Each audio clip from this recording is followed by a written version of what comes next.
大家好，我是51张鹏。今天为大家分享一个在凌晨1点到3点容易早醒的调理方法。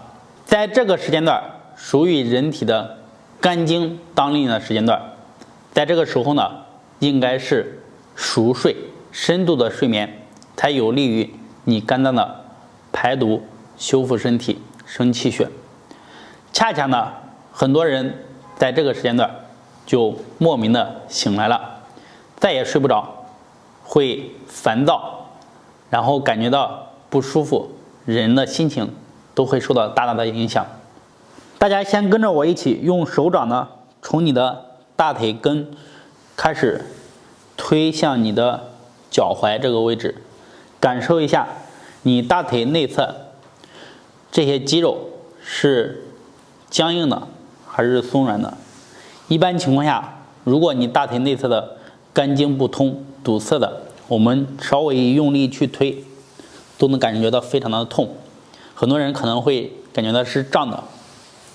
好，我们经常的去给它疏通大腿内侧的肝经，把这些淤堵的给它疏通开，让它气血循环好。它通畅了以后呢，你在1点到3点经常醒的这个问题就能得到很好的调理。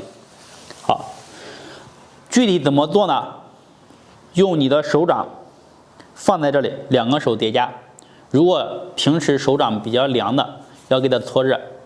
搓热了以后，放在这里，从你的大腿根开始去推，不要太用力，就轻轻的按着就推就可以。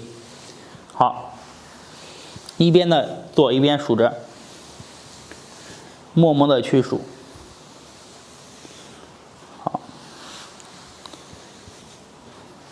做100次。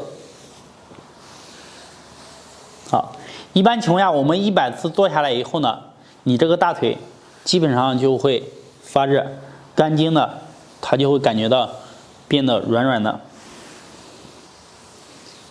就松弛下来，没有那么紧张。好，做完了以后呢，而且整个人的腿也会很舒服。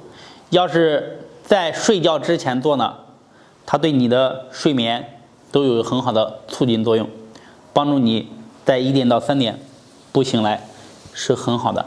好，做完一侧要做另外一侧，另外一侧也是一样的，从大腿的内侧向外到脚踝去推。好，走。记住手一定要搓热，最少呢我们要做个100次，做的太少了，你没有推开，然后没有太大的效果。这个动作呢，你平时在白天都可以练习，或者早上起床做也行，因为它是比较柔和的，是疏通经络的，它对你身体不单是疏通，还可以进行很好的放松。